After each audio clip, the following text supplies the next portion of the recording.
오는 4월 10일 국회의원 선거를 앞두고 유권자들의 올바른 선택에 보탬이 되기 위해서 각 선거구별 후보자들 차례로 만나보고 있습니다. 이번 시간 동남을 선거구에 출마한 개혁신당 장도국 후보 만나보겠습니다. 어서 오십시오. 네, 반갑습니다. 네, 굉장히 젊어 보이십니다. 네, 이번 선거에 어떻게 좀 출마하시게 됐는지 이유를 좀 듣고 싶습니다. 예, 저는 이번 제22대 국회의원 선거에서 개혁신당과 그리고 광주 33살 최연소 국회의원 후보로서 반드시 15% 이상의 득표율을 받아서 지금 일당 독점으로 얼룩진 광주 정치에 좀 균열을 내고 그리고 호남에서도 견제와 감시가 가능한 제2당의 씨앗이 되기 위해서 국회의원에 출마를 했습니다. 네. 후보자께서 생각하시는 동남을 지역구의 가장 시급한 현안과 또 이에 따른 대책들 어떻게 생각을 하고 계세요? 저는 그 무등산 케이블카 논란에 대한 이야기를 좀 먼저 해보고 싶습니다. 네. 저는 가장 적은 예산으로 가장 큰 효과를 낼 수 있는 정책을 좀 제안드려보고 싶은데요. 네. 저는 원효사에서 충장사 그리고 호수 생태공원에 이르는 산행로 데크길을 좀 조성하고 네. 그리고 좀 전기버스 도입을 추진하는 정책을 좀 제안을 드려보고 싶습니다. 네. 사실 지금 충장로부터 무등산까지 케이블카를 연결한다는 그런 포퓰리즘 정책이 실행된다라고 하면 네. 정말 저는 미래 세대에게 큰 짐이 될 거라는 생각이 좀 들고요. 제가 무등산 둘레길을 걸어보거나 무등산에 대해서 고민을 갖고 계신 분들의 말씀을 좀 들어보면 그 모든 고민이 걱정에서 시작됩니다. 네. 그리고 그 걱정이 고민을 만들고 그 고민이 대안을 찾게끔 하는데 지금 그렇게 나온 그 충장로부터 무등산 케이블카를 연결하는 그 대안이 정말 무등산을 걱정하는 대안이고 정말 시민들을 걱정하는 대안이 될 수 있을지 네. 좀 우려가 되는 마음이 큽니다. 네. 네. 후보자께서 생각하시는 이제 추진하고자 하는 대표 공약들 있으실 것 같습니다. 몇 가지만 좀 이야기를 해주시겠어요? 예. 네, 저는 광주 동구에서 15년 동안 활동한 문화예술인입니다. 네. 예, 제가 그동안 문화예술계에서 활동했던 저의 이점을 잘 살려서 저는 ACC와 연계한 국제 아트스쿨 설립과 그리고 문화예술을 주제로 한 국립도서관 분원의 설치 그리고 5월 정신을 주제로 한 아시아 평화미술관의 건립과 그리고 융복합 축제가 가능한 문화예술 거리와 좀 공간을 조성해보고 싶습니다. 네네. 네. 지금 동구 남구에서 이렇게 가장 화두가 되고 있는 것은 국립아시아문화전당의 활성화입니다. 네. 예, 아시아 문화도시 특별법에 근거해서 막대한 좀 예산을 투입해서 제가 국제 아트스쿨을 설립함으로써 지역의 문화예술 인재를 육성하는 것뿐만이 아니라 네. 저희가 지금 비엔날레도 새롭게 이렇게 신축을 하고 있지 않습니까? 네. 그럼 앞으로 세계의 많은 예술인들이 광주를 찾을 거라고 생각합니다. 네. 그러면은 우리가 문화 거점 공간, 창 제작을 하는 거점 공간으로서의 기능만 하는 것이 아니라 네. 반드시 저는 교육이 따라와야 된다라고 생각합니다. 네. 예, 광주에서도 수도권으로 가지 않고 문화예술 인재를 육성할 수 있어야 네. 된다. 네. 예, 그런 의미로 좀 국제 아트스쿨을 좀 설립을 하고 싶고, 네. 그리고 국립도서관, 문화예술을 주제로 한 국립도서관 분원은 문화예술과 관련된 다양한 자료들을 좀 아카이빙하고 광주의 어떤 시민들이나 그리고 문화예술인들이 그 자료를 좀 쉽게 그 자료에 접근하고 좀 향유할 수 있도록 좀 도서관을 만들어 보고 싶습니다. 그리고 아시아 평화미술관도 우리 광주가 갖고 있는 정신을 담아낸 작품들을 전시함으로써 지금 국립현대미술관 분원의 이야기들도 나오고 있긴 하지만 네네. 우리 광주가 가진 좋은 미술 작품들을 전시할 수 있는 공간도 좀 필요하다고 생각합니다. 네. 네, 다양한 문화 예술과 관련한 관련 시설들을 좀 설립하겠다라는 이런 공약 말씀을 해주셨습니다. 행정안전부에서 이제 매년 지역 안전 역량을 평가하는 지역 안전 지수를 발표를 하고 있습니다. 지난해 동구 결과가 교통사고와 범죄가 4등급이 나타났고 자살과 생활안전이 3등급이 나타났습니다. 아무래도 좀 이런 것들을 개선해야 할 필요성이 있어 보입니다. 어떤 대책을 생각을 하고 계시나요?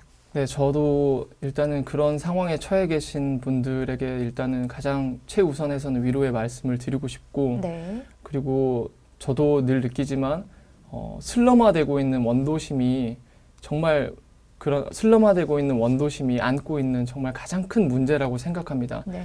그리고 지금 동구도 많은 재개발이 이루어지고 있는데 그 재개발 과정에서의 어떤 불균형 그런 문제들이 그 도심에서의 그런 문제들, 네. 치안의 문제들, 네. 국민 생명과 직결된 문제들을 양산한다고 생각하는데 예방을 할 수 있는 부분은 충분한 예방으로 또 그리고 제도가 필요한 부분들은 그에 따른 제도를 만들어서 그런 것들을 좀 해소해 보도록 하겠습니다. 네, 예방과 제도가 필요하다라는 말씀 해주셨습니다. 이제 뭐 동구에서 오랫동안 활동을 해보셨으니까 잘 아실 겁니다. 동구 충장로와 금남로 또한 빼놓을 수 없는데 아무래도 이런 상권들이 예전만큼 하지 못하고 지금 이제 점점 쇠락하고 있다 이런 이야기들이 있습니다.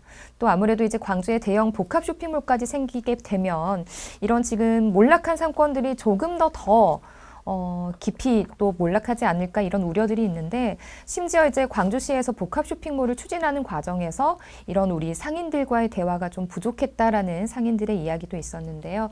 여기에 대해서는 좀 어떻게 생각을 하시나요?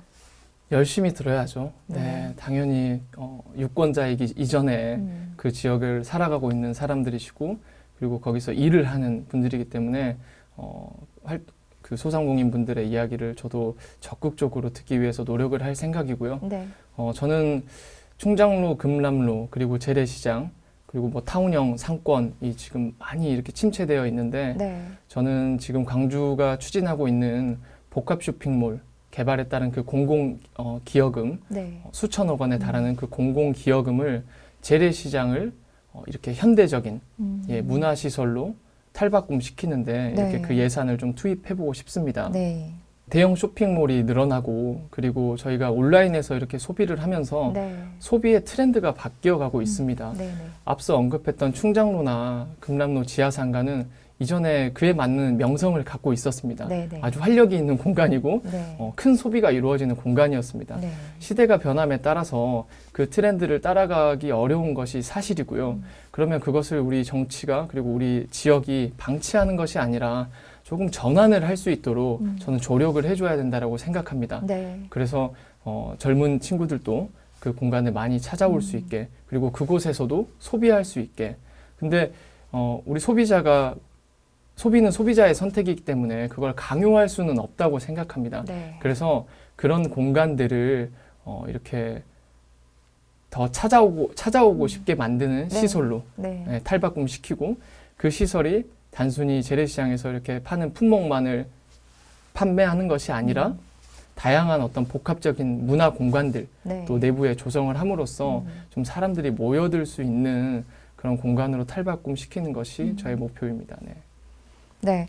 동구 인구가 2020년에는 10만 명을 넘어섰고요. 올해 2월 기준으로는 10만 7천여 명에 이르고 있습니다. 계속해서 이제 인구가 좀 증가는 하고 있는데 이에 반면에 또 행정안전부에서는 인구 감소 관심 지역으로 광주에서는 유일하게 또 동구를 선정을 했습니다. 아무래도 장기적인 인구 유입 대책이 필요한 상황인 것 같은데요. 어떻게 좀 대책을 강구하고 계시나요? 네, 이 문제는 광주 동구의 문제만이 아니라 네네. 저는 국가적인 문제라고 생각합니다. 네. 인구 소멸을 어떻게 막을 것인지, 청년의 이탈을 어떻게 막을 것인지 네. 이 부분에 대해서는 우리 모두가 함께 좀 고민해야 될 사안이라고 생각을 하고요. 네. 저는 인간이 살아가기 위해서 이렇게 가장 필수적인 조건들이 있습니다. 네. 뭐 의식주, 그리고 지역에 정주하기 위해서 필요한 어떤 교육 환경, 네. 그리고 의료 환경, 그리고 직장. 이런 것들이 지금 너무 이렇게 수도권에 이렇게 많이 좋은 인프라가 집중되다 보니까 네. 좀 이런 불균형이 만들어지는 것 같고요. 네. 그래서 저는 우리가 광주가 이것을 극복하기 위해서는 새로운 그 형태로의 전환이 좀 필요하다. 네. 그래서 저는 광주가 서비스 경제로의 좀 전환을 할 수 있는 좀 도시가 됐으면 좋겠다 네. 하는 생각을 갖고 있습니다. 앞서 언급한 그런 필수적인 조건 외에 네. 우리가 이렇게 정주할 수 있을 어떤 공간 서비스, 그리고 문화 서비스, 그리고 교통 서비스, 이런 다양한 그 서비스들을 정말 잘 제공을 함으로써 사람들이 이곳에 정주하는 것을 만족할 수 있게끔 만들어줘야 된다고 생각하고, 저는 나아가서는 지금 광주가 우리 도시를 어떻게 디자인할 것인가에 대한 고민을 정말 많이 해야 될 시기라고 이렇게 생각합니다. 네. 그리고 제가 선거를 준비하는 과정에서도 많은 분들을 통해서 그렇게 좀 배워가고 있고요. 지금 우리 지금 우리 동구에도 아주 중요한 사람들이 모이는 앵커 시설들이 있습니다. 네. 뭐 전일빌딩이랄지 전일빌딩 245 그리고 국립아시아 문화전당 등 네. 다양한 많은 사람들이 모이는 이 앵커 시설, 금남로 지하상가 그리고 우리 생태 자원인 광주천 네. 이런 수많은 앵커 시설들이 있는데 저는 지금 이 앵커 시설들이 제대로 연결돼 있지 못하다고 생각합니다. 네. 그래서 이 앵커 시설들을 우리가 어떻게 연결시킬지를 고민하는 것이 단순히 사람들을 머무르게만 하는 것이 아니라 네. 우리가 차로 이렇게 쓱 지나가 버리면 거기서 뭐 소비를 할 수 있는 것도 아니고 네. 네, 그렇게 쉽게 지나쳐 버리잖아요. 네. 어떻게 하면 사람들이 걷고 걸으면서 내 곁에 있는 것들을 바라보고 잠시 네. 멈춰서 그걸 향유하거나 소비하거나 할 수 있게 만드는지 좀 그런 것들에 대해서 우리가 좀 많이 생각해 봤으면 좋겠다. 이를테면 그 서울역의 7017 고가 그게 남대문으로 또 연결이 되지 않습니까? 네. 이제 그런 것처럼 우리 신세계 이마트가 지하가 연결돼 있듯이 네. 무언가가 연결돼 있어야 사람들이 편하게 움직인다. 네. 지금 광주에 있는 수많은 시설들은 너무 이렇게 뚝뚝 떨어져 있다. 네. 예, 그러니까 여기 가버리면 끝. 다른 데로 이동도 좀 쉽지 않고. 네. 예, 그런 면에서 아까 무등산 문제도 똑같다 생각합니다. 과연 충장로에서 출발하는 무등산 케이블카가 정말 충장로에서 출발하는 그 앵커 시설이 됐을 때, 케이블카의 앵커 시설이 됐을 때 사람만 모이는 것으로 끝날지, 예, 무등산을 올라갔다 내려와 버리는 것으로만 끝날지, 네. 아니면 그 이후에 소비로 이어질지, 예, 이런 것들을 우리가 좀 잘 고민해 봤으면 좋겠다 하는 생각이 있습니다. 네. 후보자님 끝으로 이제 우리 지역민 여러분들께 한 말씀 전해주시기 바랍니다.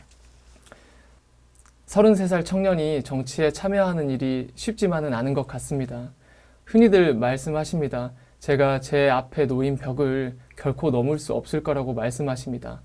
물론 지금의 제가 부족한 것들이 많아서 그 벽을 넘을 수 없게 된다 하더라도 정말 앞으로 처음에 가졌던 마음 그대로 정치를 해나가고 싶습니다. 그리고 그 벽을 넘을 수 없다면 그 벽에 아주 자그마한 구멍이라도 내보고 싶습니다.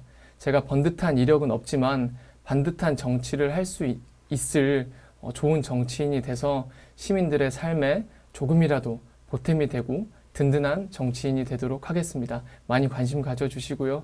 또 잘 바라봐 주시면 좋겠습니다. 감사합니다. 네, 후보자님 오늘 말씀 잘 들었습니다. 고맙습니다. 네, 감사합니다.